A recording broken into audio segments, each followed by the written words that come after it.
Salut et bienvenue chez Quiz Culture Générale. Vous disposez de 10 secondes pour répondre à chacune des 20 questions de culture générale. À vous de jouer. En 1931, Al Capone a été condamné à 11 ans de prison pour quel crime?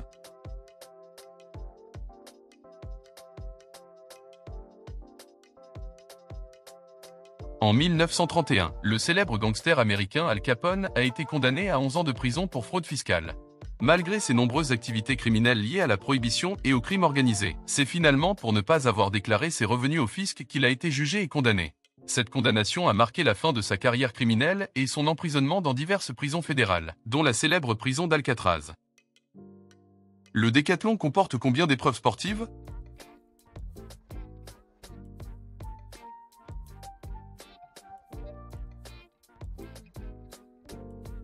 Le décathlon comprend 10 épreuves sportives. Ces épreuves sont réparties sur 2 jours et incluent des disciplines variées comme la course, le saut et le lancer. Les athlètes accumulent des points à chaque épreuve, et le vainqueur de la compétition est celui qui obtient le score total le plus élevé. Chez les femmes, on parle d'heptathlon et est constitué de cette épreuve sportive. Quelle pierre était utilisée pour allumer du feu durant la préhistoire?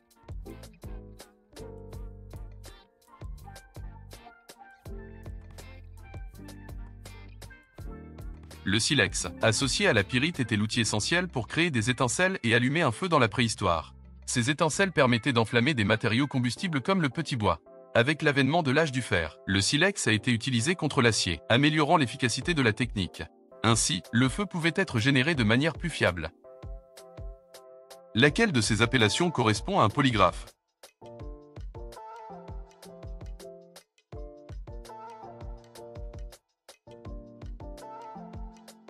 Le détecteur de mensonges, également connu sous le nom de polygraphe, est un appareil qui mesure différentes réactions psychophysiologiques d'une personne lorsqu'elle répond à des questions. L'idée est que mentir provoque des réactions émotionnelles qui se manifestent physiquement, comme une augmentation de la transpiration ou du rythme cardiaque. Toutefois, son efficacité est débattue, car tous ces signes peuvent être influencés par d'autres facteurs que la tromperie. En France, le polygraphe n'est pas reconnu juridiquement comme preuve et son usage est restreint à des contextes scientifiques et professionnels. Le livre « Un long chemin vers la liberté » est une autobiographie de quelle personnalité?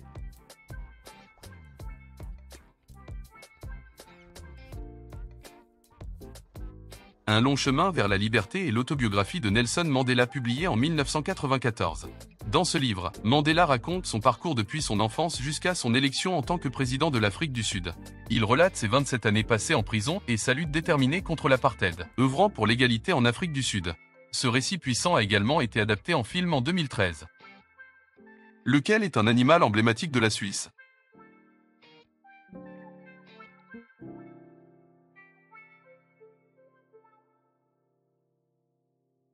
Contrairement à d'autres pays, la Suisse a 4 animaux qui sont considérés comme emblématiques. La vache symbolise l'agriculture suisse et sa célèbre production fromagère. Le bouquetin représente la force dans les grisons. La marmotte et le chien Saint-Bernard sont ancrés dans la culture helvétique. Ces animaux incarnent divers aspects de la Suisse, de ses montagnes majestueuses à son patrimoine agricole riche. Les carottes sont toujours oranges. Vrai ou faux?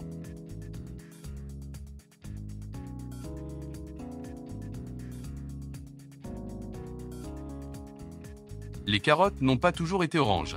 Elles étaient initialement de couleur blanche ou pâle jaune, avant de changer, pour devenir violettes et jaunes lorsque les gens ont commencé à les domestiquer il y a environ 5000 ans dans la région du plateau persan. La couleur orange est apparue après des mutations et sélections agricoles. Aujourd'hui, les carottes existent en plusieurs couleurs, y compris violet, rouge et jaune. Combien de pays asiatiques ont l'espagnol comme langue officielle?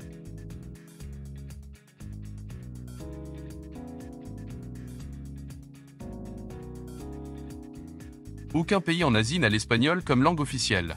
Cependant, l'espagnol a été parlé historiquement et l'est toujours dans certaines communautés, notamment aux Philippines en raison de la colonisation espagnole dans le passé. Comment appelle-t-on cette partie de l'hélicoptère?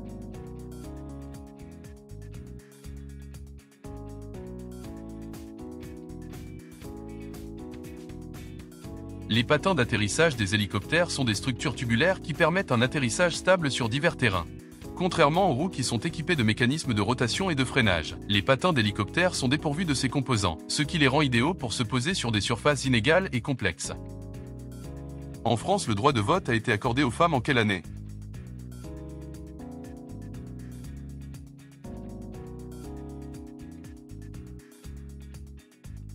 La Nouvelle-Zélande est devenue en 1893 le premier pays à accorder le droit de vote aux femmes.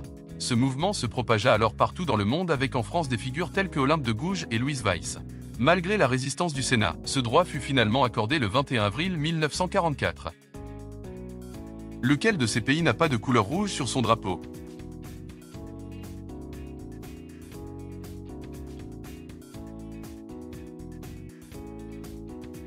Le drapeau de la Jamaïque, introduit avec l'indépendance du 6 août 1962, se caractérise par une croix jaune de Saint-André qui divise le champ en 4 triangles. Le noir symbolise les défis et la résilience. Le jaune représente la richesse du pays et l'espoir, tandis que le vert reflète l'abondance naturelle et l'optimisme. Le saviez-vous? La Jamaïque est le seul drapeau national sans rouge, blanc ou bleu. En astrologie, quel est le premier signe du zodiaque?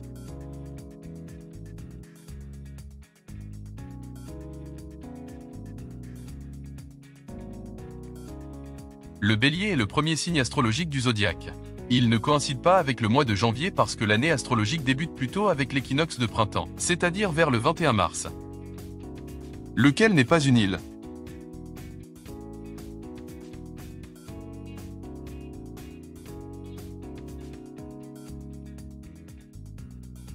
Le Laos n'est pas une île. C'est un pays enclavé situé en Asie du Sud-Est. En revanche, Bornéo et Java sont toutes deux des îles. Bornéo est une grande île partagée entre 3 pays, l'Indonésie, la Malaisie et Brunei. Java, quant à elle, est la principale île indonésienne et la plus peuplée au monde avec près de 160 millions d'habitants. Lequel de ces dinosaures était herbivore?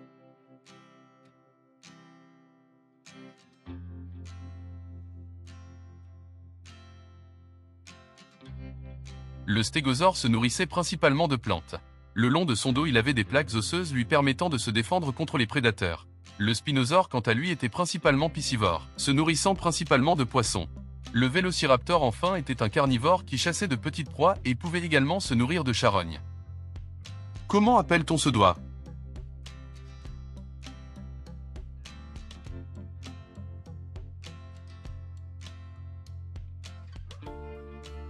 L'ergot chez les chiens est une griffe additionnelle sur la partie interne des pattes avant. Parfois il apparaît aussi sur les pattes arrière, et certaines races ont même des doubles ergots. De nos jours, il n'a plus une fonction réelle et serait surtout un héritage génétique du chien. On pense que dans le passé, il lui était utile pour avoir un meilleur maintien sur la nourriture, ou pour avoir un meilleur appui lors de ses courses. Quelle est la dernière lettre de l'alphabet grec?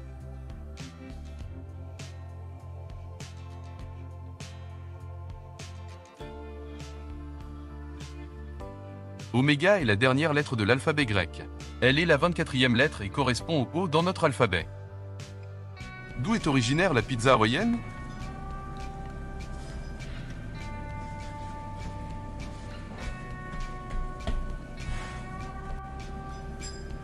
Bien que son nom évoque les tropiques hawaïens, elle est née dans le froid canadien. La célèbre pizza hawaïenne a été introduite en 1962 par Sam Panopoulos dans son établissement en Ontario. Cette variante de pizza combine la douceur de l'ananas avec le salé du jambon sur une base traditionnelle de sauce tomate et de fromage mozzarella. Elle est devenue un choix populaire à travers le monde, s'attirant au passage les foudres de quelques amateurs de pizza. Lequel est réellement un poisson?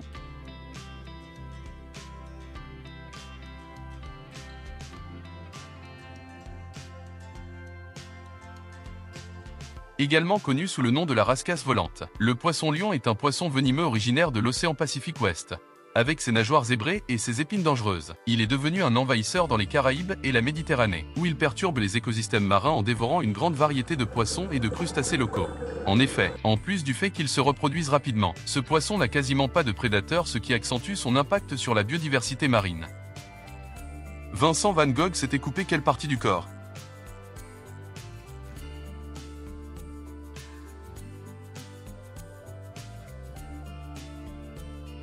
Vincent van Gogh s'est auto-infligé une blessure grave à l'oreille gauche le 23 décembre 1888 lors d'une crise de santé mentale. Contrairement à la croyance populaire qui affirme qu'il n'a coupé qu'une petite partie de son lobe, des recherches récentes montrent que cette blessure était bien plus grave qu'on ne le pense, allant jusqu'à enlever presque toute l'oreille, excepté un petit morceau du lobe. Quel savant a prononcé la célèbre expression « Eureka » ?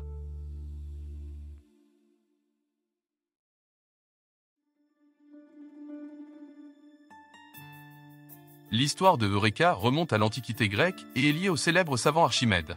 Selon la légende, il aurait eu une révélation sur le principe portant son nom pendant qu'il prenait son bain. Il aurait remarqué que la quantité d'eau débordant de la baignoire était égale au volume de la partie de son corps immergé.